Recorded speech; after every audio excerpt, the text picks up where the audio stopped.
Good morning, second hour. As you can see on the screen here, I'm going to start a little bit differently today. I want to talk about your junior meetings right away so you know what's happening with that. And you have this document in two places in Schoology, your main page and your week 4 page or your week 4 folder. All right, and for those of you who are seniors, you can feel free to go ahead and open Schoology while I go over this. But for you juniors, I think you should take a moment at some point today and find out when your meeting is. So let's talk first. What is this meeting? So the juniors this week, they're they're going to have a meeting with all the counselors to talk about the junior handbook and what you can expect as you plan for your life beyond high school. So this is an important meeting, especially because it's about your future. So where and when is it? Hybrid learners, you're going to go to the media center, and this is going to be either Tuesday for you Monday, Tuesday folks, Thursday, Friday folks, it's Friday. So again, hybrid, it's Tuesday and Friday are these meetings at the media center. You do not need to report to your class, just report to the media center at your scheduled time. Here's how you find your scheduled time. So I've included a hyperlink here. You can click right on that and find out when your meeting time is. When you go to the media center, you are going to need a device to complete an online form. I would suggest your iPad. Now for distance learners are going to have a choice. They can either join the virtual meeting today at 10 or Thursday at 2. And to join those, you would click on this Meet link to get in there. Same deal for the distance learners. Have an iPad or some other device, fill out a form. So before your meeting, make sure you know when your time is. I would suggest setting a reminder in your phone, like an alarm. That's how I keep track of meetings. The guidance folks would also like, if you've already completed before you get in there, a survey on your testing choice. So do you want to take the ACT or other tests? I'm forgetting what the other tests are. I believe one of them's for the Army. All right, so they'll talk to you more about that. But if you know what test you want to take, go ahead and take care of that survey. And of course, make sure your iPad is charged. So that's junior meetings. And if you have more questions about it, I'd be happy to answer those in the meet. All right, so now let's talk about what we're doing this week. So this week, my goal is to teach you folks how to do poetry analysis. I'm not entirely sure what all of your experience has been in the past, as curriculum has changed a little bit. But regardless, even if you've never read a poem successfully before, by the end of this week, you should know how to do it. I'm going to take you step by step how best to analyze a poem. And when I say best, I mean the quickest, most efficient way. A lot of this I learned trial and error as an English student. So today I'm going to teach you about the first published poets in colonial America. Her name is Anne Bradstreet, and we'll be analyzing two of her poems this week. We are going to analyze To My Loving Husband, or To My Dear and Loving Husband, and the author to her book. So today I'll teach you a little bit about Anne, and then teach you step by step how to analyze To My Dear and Loving Husband. Then tomorrow, we'll start with a CTA. Then I'm going to get you started on analyzing the author to her book. So in other words, day 1, we do it together. Day 2, a little more guided practice for you to try out what you've learned. Now, as per usual, your work showing your thinking and learning is going to be written by you on your week 4 handout. So this week, tasks 1 through 2 will be 4 points. It's less because I'm giving you every single one of the answers. And then task 3 is going to be you completing a poetry analysis on that second poem. And that's 6 points. So task 1 is going to be what you learn about Anne Bradstreet. So in a moment here, I'm going to start telling you about her. You are going to write on your handout what you think her significance is, or what questions you have, or just generalize. What did you learn today about Anne Bradstreet, about her life or her poetry? Here is where we're going to put the guided practice for the poetry analysis. So I'll go through the slides and I'll pause whenever you have to write these things down. I'm giving you all the answers today. So there'll be 5 practices. So I've broken it down into 5 little practices so you can check that you're understanding. So practice 1 is going to be poem parts and how to read them. 2, we're going to identify poetic form, like what type of poem is it. 3, we'll talk about literal meaning and imagery. Practice 4 is going to be identifying literary devices and figurative language. And like I said, I'll teach you all of this. So if you're like, literary what-a? I will teach you. And then finally, practice 5, how to end an analysis by writing about the theme and giving your response on what you thought of the poem. All right. And then tomorrow, same kind of deal, except you're going to be analyzing the author to her book and writing your answers right here. I'm asking the exact same questions for both. So for both, you're going to talk about literal meaning. For both, you'll talk about imagery, that sort of thing. You can expect when we analyze poems in American Lit that we'll follow the same pattern, meaning I'll ask you the same things, so you don't have to get confused by what we're doing this week. I had teachers who did it that way, and I'd be like, what? I don't even understand how that connects to what we did last week. So here's another way of looking at it. So you're going to have tasks 1 through 3 handed in by Friday. If you have not done quiz 1 yet, I would strongly suggest you get that done. I have about 11 of them, so it's not even half yet. Better than none, but get that done. If you need extra help or have questions, I got open office every day this week. Just have a look at the schedule, click on the link, and you'll be joining me. All right, so tomorrow, like I said, I will tell you a CTA. This week, CTA, the title will be Family Farm. So I'll tell you about growing up on a farm. If these things aren't your jam, if you're like, I did not vote for this, I don't care, lady, more than welcome to go ahead and start your work because I'll start class with it. So you're more than welcome to be on Schoology getting stuff done if you prefer during that time. All right, so as you can see at this point, I'm going to start telling you about Anne Bradstreet and the parts of a poem. So am I going to read you every single word of this? No. I wanted to make sure you had the info. So Anne Bradstreet is our first published poet in colonial America. So it's interesting to me that the first one was a woman. I think we don't expect that because of puritanical society. We assume it's all male-led. But the Puritans did really believe that each gender had their own duties and their own power, if you will. So a lot of times people think, oh, in Puritan times, women didn't have a voice, they didn't have a job. Not true. They had just as strong a faith as the menfolk, and they were expected to instruct their children and guide the rest of the family in faith. So the women had an important job. Bradstreet's a little bit different than the women of her times, though. There's 2 main things that make her different. First main thing that makes her different, she got more education than was typical for women of her time.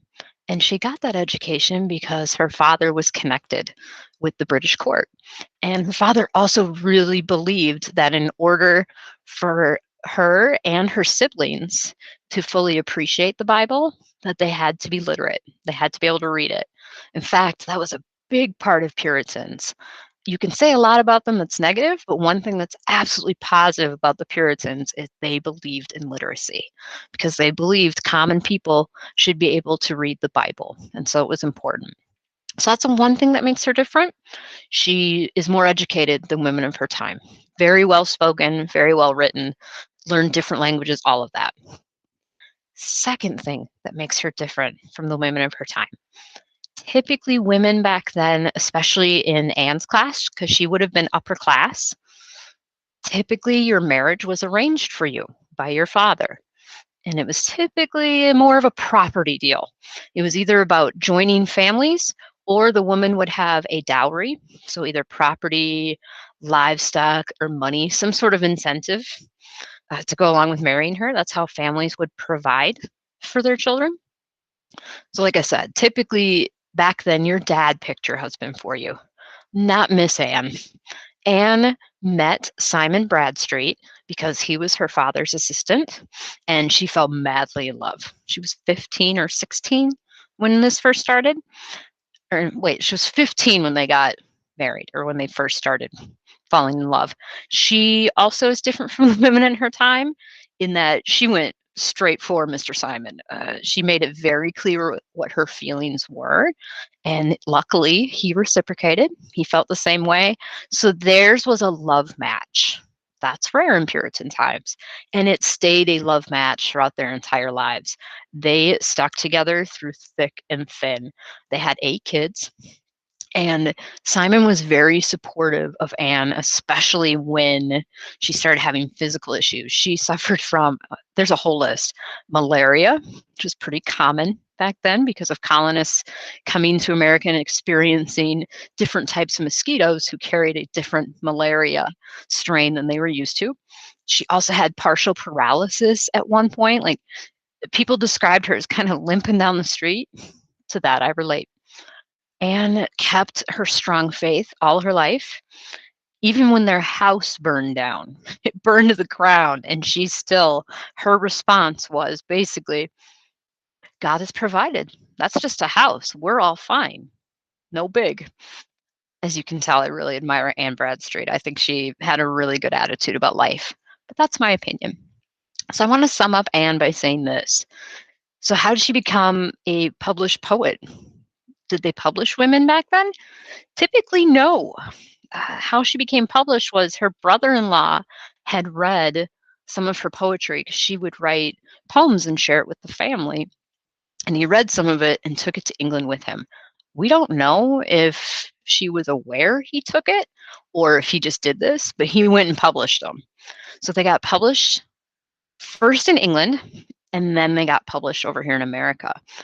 One thing that was also important about Anne's work is a lot of people read it. Okay, it wasn't considered too high a style for people. In other words, it wasn't too fancy for them. They enjoyed her writing because it talked about their lives. They could relate to it. So that's Anne Bradstreet. Hopefully you got at least 2 things that you can write on your handout, either what you learned about her or what you wonder about her. All right, so next I want to talk about the parts of a poem. Some of this you may have heard before, in which case, yay, review. Good to already know stuff. So first off, let's talk about the poem parts. Poems are made up of lines and stanzas. Start with that. Stanzas are like paragraphs of poems, so they'll be grouped together in a chunk, and they're made up of lines. Typically in a poem, when you're making a text citation, you show each different line with a forward slash. So here I have an example for you from Eliot, one of my favorite poems. What are the roots that clutch? What branches grow? Slash, to show that's the end of that line, out of the stony rubbish. And then you have the poet's name, and then what lines it was. When you're doing a text citation for a poem, it's more accurate to give the lines than the page number. Typically, you only give a page number for a poem if it's a really long poem. I'm talking like a 30-pager, which you will not experience in American Lit. All right? If you're going to quote more than 3 lines of a poem, do a block quote. I've included in the resources for you this week not only a website where you can just look quick and see how to do text citations for a poem, I've also included other resources to help you with this. So how do I read a poem? Typically, you need at least 2 reads. Got to read it twice to get all the meanings and decode it. If you read out loud, it's a lot easier to spot figurative language, literary devices, to hear the rhythm. It helps to think of poetry as either one main idea or clear imagery. They don't always have a story, but some students find it easier to look for the story within the poem. But typically, there'll be at least one clear main idea that you'll see in imagery. Like, for example, one clear main idea that's in a lot of poems, love, heartbreak, darkness, all those things. One thing that sometimes frustrates students about poetry is to make the rhymes, poets will play with syntax. So they'll play with the order of words in a sentence. So a good example of syntax is Yoda. Yoda talks like, show you my dark side, I will. We don't talk like that. We would say, I will show you my dark side. So that's syntax. It's moving the words around. Like I said, poets do it to create a different rhythm. So here's your first practice. If you don't already have your week 4 work open. I would open it at this point because we're going to review here. So take a moment and write your answer to these 3 questions. And of course, I'll pause so you can, and then we'll go over the answers. So here's the questions. And then I'm going to read the poem while you're doing this, actually, so you can hear it. How many stanzas are in this poem? How many lines? And then how would a text citation of lines 1 through 2 look? So I'm going to read it for the first time to help you out here. To my dear and loving husband, Anne Bradstreet, if ever two were one, then surely we. If ever man were loved by wife, then thee. So here's that playing with syntax. If ever wife was happy in a man, compare with me, ye women, if you can. I prize thy love more than whole mines of gold, or all the riches that the east doth hold. My love is such that rivers cannot quench, nor aught but love from thee give recompense. Thy love is such I can no way repay. The heavens reward thee manifold, I pray. Then while we live in love, let's so persever, that when we live no more, we may live ever. Now notice I said persever fine. Weird. We're going to be talking about that, how her accent was different, so the rhymes are a little different. All right, take a moment, fill out practice 1. How many stanzas, how many lines, how would a text citation look?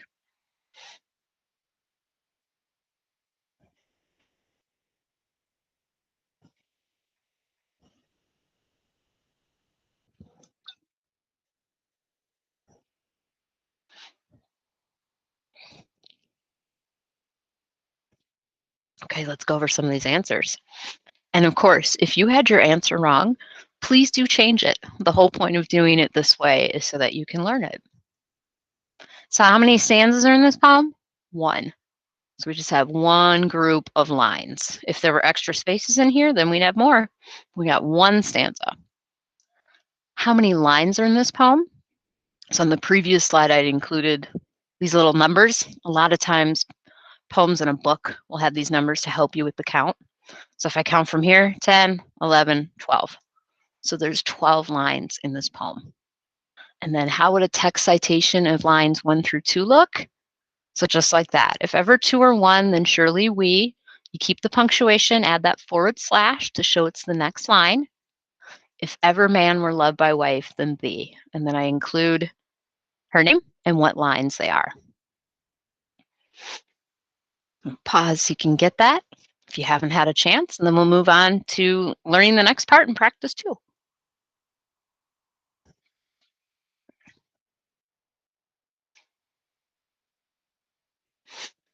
Okay. So rhyme, scheme, and poetic form. So I'm going to tell you how to mark the rhyme on a poem and how to tell what type of poem is it. There's going to be 3 main types.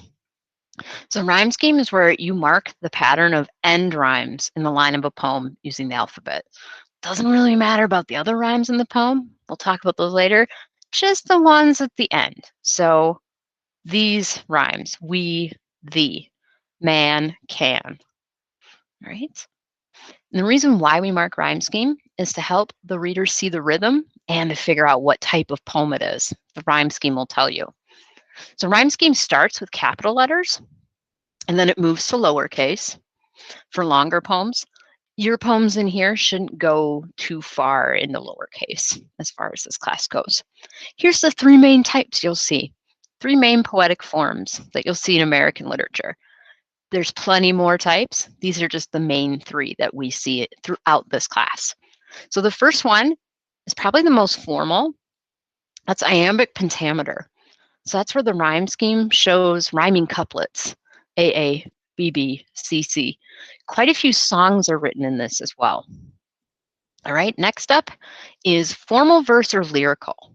This is where I can see there's a pattern to the rhyme scheme, but they aren't together. It's not AA, BB, CC. So it's not couplets. And then finally, there's free verse. This is where the rhyme scheme has no pattern and the poem is closer to how people talk. So let's show you an example of rhyme scheme. So I said it starts with the capital letters of the alphabet and it's the end of each line. So for Bradstreet, this first sound is we. You always start with the first with A. So that's A. Then I look and go, okay, the. The rhymes with we, so I put A. Then I go through every other line of the poem to make sure none of them match with these rhymes, we or thee. None of them do. So I move on to my next letter, B.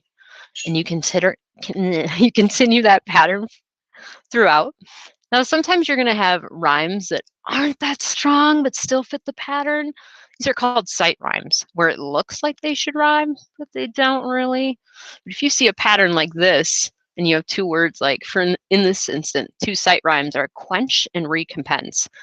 They don't really rhyme, but they look like they should. They look like they're the same sound. So that's a sight rhyme. So I would keep the pattern, D, D, E, E. Same thing with this word at the end. When I was pronouncing it the first time for you, I tried to make sure I hit this hard in the British accent. So Anne would have had a standard British dialect. She was upper class, so it would be perseva, whereas we say this word persevere, and we have standardized spelling. So persevere meaning to go through and tough your way through life, but they say perseva. They still say it that way in England. All right, so perseva and ever rhyme, boom. So this is how you would write this rhyme scheme on a handout. AA, BB, CC, DD, EE, FF, just to show this is the pattern. So now that we've seen the pattern, what type of poem or what type of poetic form is used here in the rhyme scheme?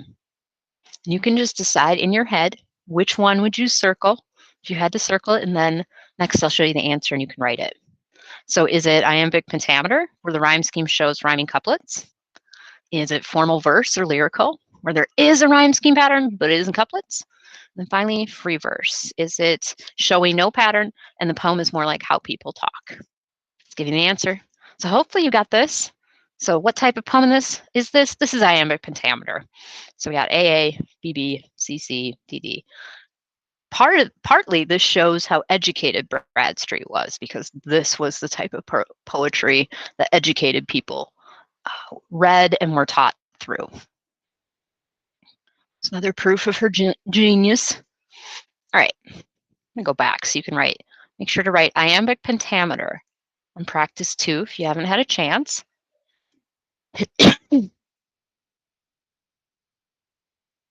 All right, next up, you got to find the literal meaning of a poem when you analyze. So this is usually deciding what's the main idea here, what's the main plot. It doesn't have to be super detailed. It's just making sure that you know what's happening in the poem and what imagery is in this.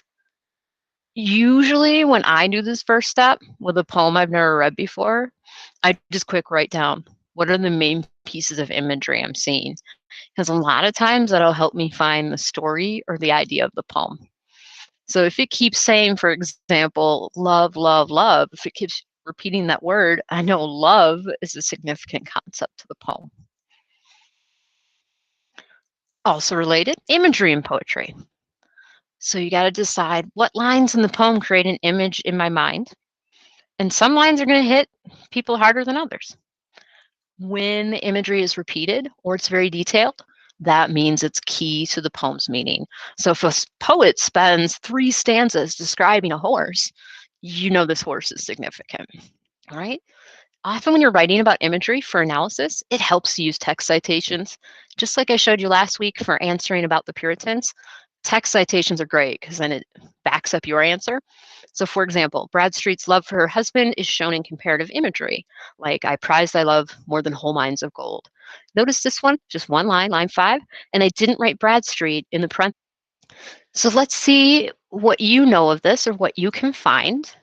So first, reread the poem and then describe what's happening in this poem. What's the literal meaning? And then what's at least one image that really stuck out to you? I'm going to pause so you can write that, and then I'll share what answers I had.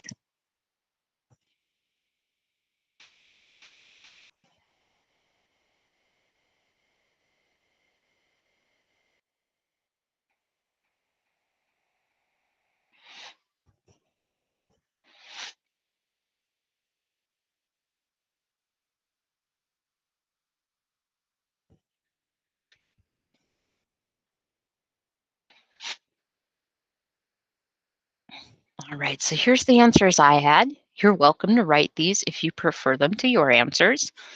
So literal meaning of the poem, The poem is about the speaker's love for her husband. Typically, we don't assume that the person who wrote it is speaking about themselves. In the case of Bradstreet, you could really get away with saying this is about Bradstreet's love for her husband because we know all of her poetry was about her life. All right. Next, discuss the imagery in the poem. What kinds of things do you see? So I saw a lot of comparison of their love to others. Theirs is better. And then she hopes the husband is rewarded in heaven for his love. And that stuck out to me because I thought it was very sweet. I'm going to pause so you can get that, and then we'll move on to learning and practice 4. You only got 2 more to go.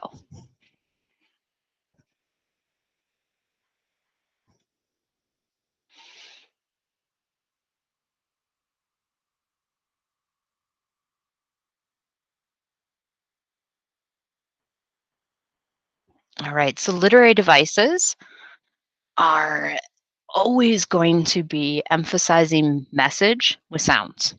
So literary devices all involve sounds in a poem. And what they do is they add to the meaning, they add to the imagery, or they make the poem flow better. So if you ever get asked in a literature class, what is the meaning or effect of these literary devices, you're always going to have this answer. Emphasize meaning, emphasize imagery, make the poem flow. Any of these 3 is always going to be right. That's one of the good things about literary devices. So here's the ones you'll see in American literature. These are the main ones for all of our poems. So first off, rhymes. So words aside from those at the end of the poem that are similar. And a lot of this might be review. Hopefully you've seen these things before. So alliteration, it's when several of the words in a line start with the same letter, and usually that's done for flow. Repetition, so repeating. When phrases or words are repeated, they're significant, like I said earlier. And then finally, this word, which is tough to spell but fun to say, onomatopoeia. So these are words that are named by the sound connected to them, like pow, or how my brother burps. My brother burps and it sounds like burp, right? So that's onomatopoeia. Another device that's used in poems to add to meaning and to add more feelings is figurative language. So figurative language that you're going to see in American literature. And I hope all of this is review, but I'm still going to go over it. So you can either have a metaphor or a simile. That's a comparison of 2 unlike things. Only difference between the 2, simile uses like or as. Don't just look through the poem for like or as, because it has to be a comparison of 2 unlike things. Just using like or as isn't enough. All right, allusion is where you reference other famous works to make a point or comparison.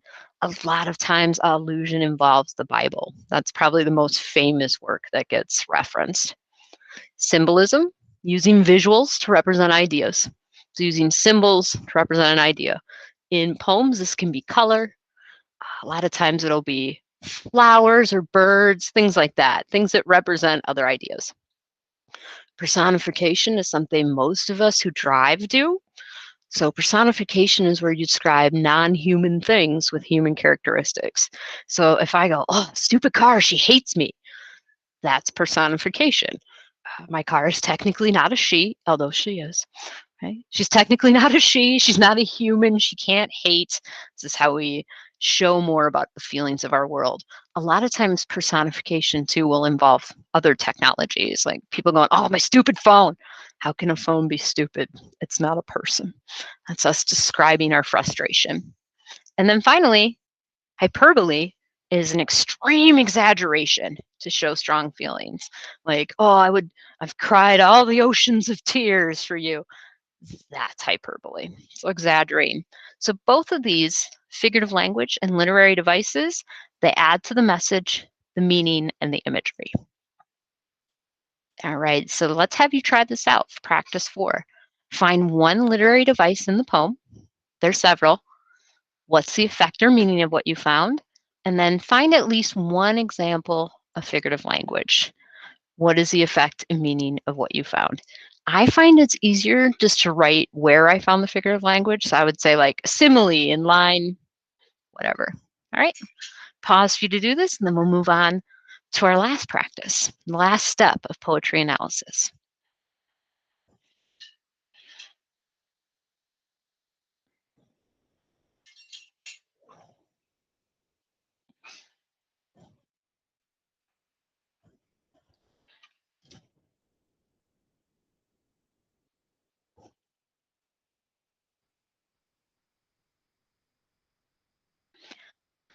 So I'm going to share the ones I found, and of course, you're welcome to use these.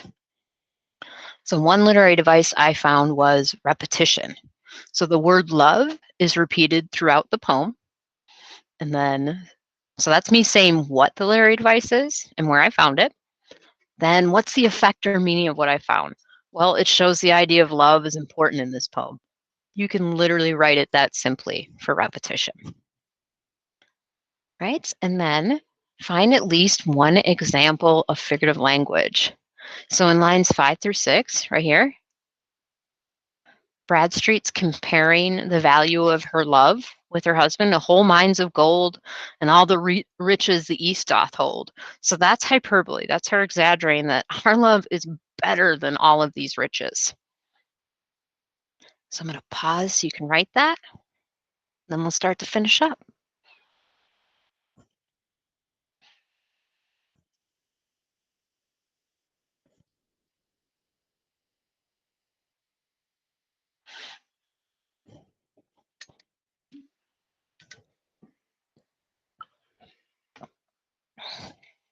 So the final step in poetry analysis is 2 steps. It's theme, find the theme, so find the message, and then response. What did I think about it?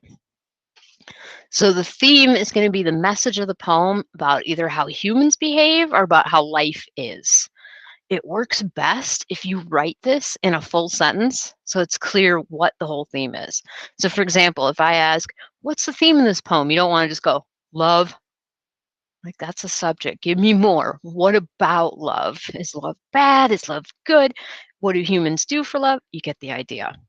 So here's an example of a thematic statement. So the imagery, literary devices, and figurative language in this poem show, and then here's the theme, show that the theme is love is more valuable than material possessions, right? One trick that I learned after many years of doing this, I wish someone had told me at your age, you can find the theme a lot of times by looking at the title and then the last few lines. Typically the strongest clues on theme are in those 2 places, title and the last few lines. So this title is To My Dear and Loving Husband. That gives us a clue, okay, the theme has to do with marital love somehow, right? Second thing you do to finish analyzing a poem is you give your response. So you want to say why you felt the way you do. So if I ask, what did you think of this poem? You don't just be like, sucks. Like, okay, what sucked? How did it suck? Tell me about the suckage, right? So for example, I enjoyed the imagery of this poem, but I found the rhymes distracting.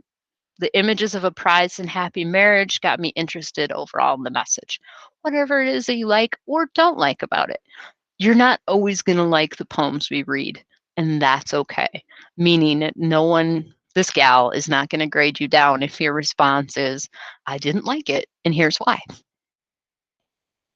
So take a moment here and practice this for yourself. And of course, add it to your week 4 handout. So identify and support your findings on the theme of this poem. Remember, title, last few lines is usually where you can find that. So in other words, find the message, say how you know, and then write your response to the poem. I'm going to pause so you can do that, and then I'll show you my answers.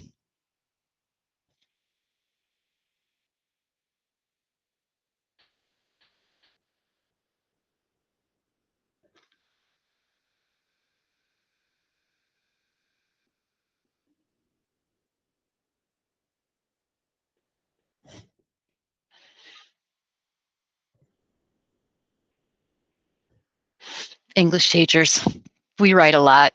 If you write less than that, that's fine. I just gave a very thorough answer because I'm teaching. So support your findings on the theme of this poem. The imagery, literary devices, and figurative language in this poem show that the theme is love is more valuable than material possessions. Bradstreet compares her marriage and love throughout the poem to that of others as well. As to of others as well as to material possessions, her love is better, and the last lines show it is forever. So these last two lines show, then while we live in love, let's so sever. In other words, let's work together through love. And then when we go to heaven is the implication here. When we die, we get to be together in heaven forever. So kind of a sweet ending, in my opinion. And then in response to the poem, I enjoyed the imagery, but I found the rhymes distracting. Like, this took me a minute. The images of a prize and happy marriage, I like that. I thought that was sweet. So those are all the steps for going through and analyzing a poem. You have the rest of the time to finish your answers on this. If you want to challenge yourself by starting the next poem ahead of our lesson tomorrow, you absolutely can. And of course, make sure take your quiz one quiz, please. It'll raise your grade. If you need help, I will be in the meet.